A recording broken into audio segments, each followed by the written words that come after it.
दीपक जी, रविकांत जी ने कह दिया। देखिए कितना योगी जी कितना ध्यान रख रहे हैं ठाकरों को, और सूर्य प्रताप सिंह जी खामखा नाराज रहते हैं। ये पता नहीं क्यों ठाकरों के इतने बड़े नेता हैं कि ये क्षत्रियों पे ही हमले कर रहे हैं। खैर ये तो मजाक की बात है। दीपक जी, मैं आपके पास जानना चाहूंगा, समझना चाहूंगा मूल बात। जी। मैंने जो महसूस की है पिछले दिनों, बीजेपी के तमाम नेताओं से मेरे व्यक्तिगत संबंध हैं, तमाम मंत्रियों से भी मेरे बीजेपी के व्यक्तिगत संबंध हैं, लेकिन वो पत्रकारिता की परिधि से जाके जब बात करते हैं तो वो ये कहते हैं कि ये तो इसमें कोई शक नहीं है कि हमारी सरकार में हम कार्यकर्ताओं का मान सम्मान नहीं बचा पाए। थानों में, तहसीलों में उनकी सुनवाई नहीं हुई।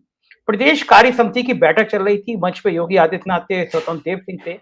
बीजेपी का फायर ब्रांड एक्स एमएलए जिसने अपनी स्टूडेंट लाइफ से विद्यार्थी परिषद का दामन थामा, प्रदेश कार्य समिति का सदस्य, वो उठ के मंच पे कहता है कि मुख्यमंत्री जी, मेरा घर है, अगर यहाँ बात नहीं करूंगा तो फिर कौन सुनेगा। राम इकबाल सिंह नाम था उनका। उन्होंने कहा कि हमारे कार्यकर्ता थानों में जाते हुए डर रहे हैं, कहीं पिट ना जाए, बंद ना हो जाए।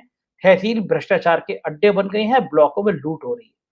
तो क्या आपको लगता है कि केशव मौर्य और योगी जी की तुलना की जाए, संगठन कौन मजबूत बना सकता था, सरकार कौन मजबूत बना सकता था, और अब अमित शाह के ऐलान के बाद पिछड़ी जातियों का रुख क्या रहेगा? क्योंकि अगर योगी सीएम बनेंगे तो फिर केशव मौर्य क्या करेंगे?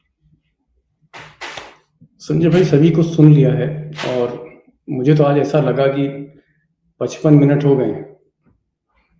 55 मिनट में सुनता रहा हूँ जज की भूमिका में। माफी आपको, आज मैंने बहुत देर में मौका नहीं दिया। यार, जैसे योगी जी के मुख्यमंत्री सचिवालय में फाइल रुक जाती है, वैसे आज आपने उतनी देर मुझे रोक लिया। देखिए, सबने अपनी अपनी बात कही है और सूर्य प्रताप जी को सुना, हेमंत जी को सुना, ममता जी को सुना, आपको सुना और रविकांत जी को सुना। इसलिए कुछ नई चीज तो मैं बोल नहीं सकता क्योंकि सारे ही विद्वान हैं और सभी उत्तर प्रदेश को अपनी हथेली की तरह जानते हैं। सबने बहुत अच्छी टिप्पणियां करी हैं, लेकिन जो लबो-लुआब है, जो इसका निष्कर्ष है, वो मैं जरूर सामने रखना चाहूंगा। जो दर्शक हैं, मुझे ऐसा लगता है सबको सुनने के बाद सबकी सहानुभूति कहीं ना कहीं केशव प्रसाद मौर्य के प्रति है। और ऐसा लगता है कि अमित शाह और मोदी ने जब बारात पहुंचती है एकदम लड़की के घर पर, उस वक्त घोड़े से उतारकर दूल्हा बदल दिया कि दूल्हा बस पहुंच रहा था, पहुंचने वाला था। और जैसा कि आपके पैकेज में भी आया था कि एक रेबन पहन के एक गेरुआ वस्त्रधारी एक आखिर में शपथ से पहले एक योगी जी आ गए, तो दूल्हा बदल दिया। बारात जैसे ही जनमासे के पास पहुंची है लड़की के घर पर, तो एक सिंपैथी तो है, एक सिंपैथी है, सहानुभूति है केशव प्रसाद मौर्य के प्रति। और अगर आप पिक्चर देखेंगे कोई, जैसे सन 60 के दशक में सूर्य प्रताप जी ने पिक्चरें देखी होंगी, संगम थी, या इस तरह की त्रिकोणीय प्रेम की कहानी होती है। तो ये जो त्रिकोणीय प्रेम की कहानी है, जहाँ प्रेम जो है सिंहासन से है, वहां पर एक आप कह सकते हैं कि केशव प्रसाद मौर्य के साथ अन्याय हुआ है। वो एक असफल प्रेमी रहे और 4.5 साल बाद हम उनका यहाँ पर पूरी तरह से हम असेसमेंट कर रहे हैं। लेकिन एक चीज मैं और कहना चाहूंगा, देखिए, अगर 2.5 साल के लिए योगी जी मुख्यमंत्री होते और 2.5 साल के लिए केशव प्रसाद मुख्यमंत्री होते तो हम तुलना करते कि इसमें बेहतर कौन है। केशव प्रसाद मौर्य को तो दरअसल उनके गवर्नेंस को हमने देखा ही नहीं। वो पीडब्ल्यूडी मिनिस्टर थे, उनकी फाइल जो सैंक्शन होनी है, उनकी फाइल जो जिसपे चिड़िया बैठनी है मुख्यमंत्री की, वो वहीं फंसी हुई है। कितना पैसा उनको रिलीज किया गया, समय पे रिलीज किया गया, बजट की पूरी पूर्ति हुई नहीं हुई, कौन से फैसले उन्होंने लिए जो फाइलों पे रोक दिए गए। अगर आप देखें, उप मुख्यमंत्री तो एक डेकोरेशन है। संवैधानिक पद तो कैबिनेट मिनिस्टर का है और सब जानते हैं कि कैबिनेट मंत्री जो है वो मुख्यमंत्री के अंडर में होता है। बिना मुख्यमंत्री के आप कोई काम नहीं कर सकते, और ना ही योगी जी ने इतनी छूट दी। क्यों? क्योंकि योगी जी ने सरकार नहीं चलाई। योगी जी ने सरकार नहीं चलाई, योगी जी ने अपनी चलाई, और इसी वजह से हम ये एक अव्यवस्था देख रहे हैं यहाँ पर। एक चीज लेकिन मैं जरूर कहूंगा, और क्योंकि हेमंत जी बहुत करीब से दोनों व्यक्तियों को जानते हैं, योगी जी को भी जानते हैं और केशव प्रसाद मौर्य को भी जानते हैं, इसलिए मैं चाहूंगा कि वो तवज्जो दें। अगर मैं कोई गलत कह रहा हूं तो वो करेक्ट कर लें। और मैं तो ऐसा जज हूं कि मैं चाहता हूं मेरा जजमेंट ये पैनल बदल सकता है आखिर में। आखिरी कमेंट दे लीजिएगा हेमंत जी का। देखिए, एक चीज जो सामने आ रही है वो ये है कि सूर्य प्रताप जी बैठे हैं, किसी भी मुख्यमंत्री को आप एग्जीक्यूशन से ना देखें कि वो एग्जीक्यूट क्या कर रहा है, उसमें एग्जीक्यूशन की क्षमता है नहीं है। आप मुख्यमंत्री की पैमाइश उसके कार्यान्वयन से नहीं होनी चाहिए। ये काम चीफ सेक्रेटरी का है, ये काम प्रिंसिपल सेक्रेटरी का है, ये काम ब्यूरोक्रेसी का है कि वो एग्जीक्यूट करेंगे। मुख्यमंत्री का काम है नेतृत्व, लीडरशिप, कि कितनी बेहतर लीडरशिप दे सकता है, वो कैसे चंद्रशेखर की तरह एक शंकर की बारात को लेकर चल सकता है, वो कैसे अटल जी की तरह 13 दलों की सरकार के साथ चल सकता है स्मूथली। यहां तो ना 13 दल थे, न चंद्रशेखर की तरह एक अल्पमत नेतृत्व था, यहां तो प्रचंड बहुमत था, किसी का साथ लिया नहीं था और सीधे सीधे मोदी जी ने हाथ रखा हुआ था योगी जी पे। उसके बाद भी वो नेतृत्व नहीं कर पाए। और क्यों नहीं कर पाए?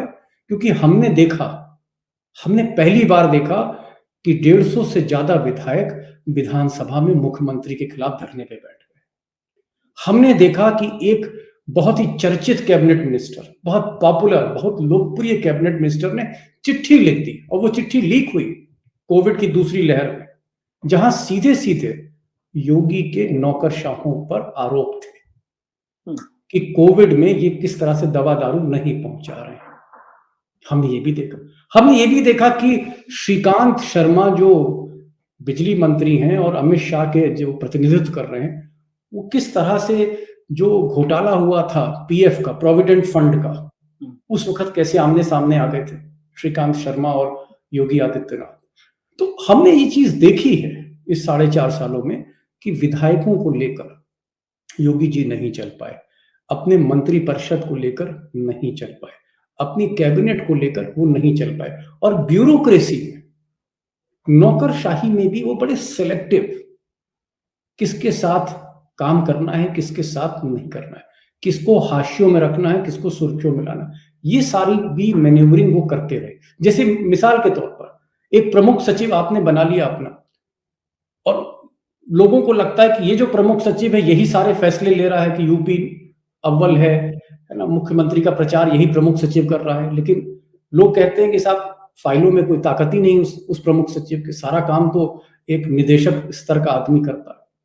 तो आप ब्यूरोक्रेसी में सिलेक्टिव हैं, आप विधायकों को लेकर सिलेक्टिव हैं। एक जात विशेष के विधायकों का आरोप है, ऐसा मैं नहीं कह रहा हूं कि वो मिल सकते हैं, उनको एक्सेस है, लेकिन बाकी विधायकों को नहीं। हमने देखा कि किस तरह से उत्तर प्रदेश में भाजपा के कुछ विधायकों ने खुली चिट्ठी लिखी, खुली बगावत करी योगी जी के खिलाफ।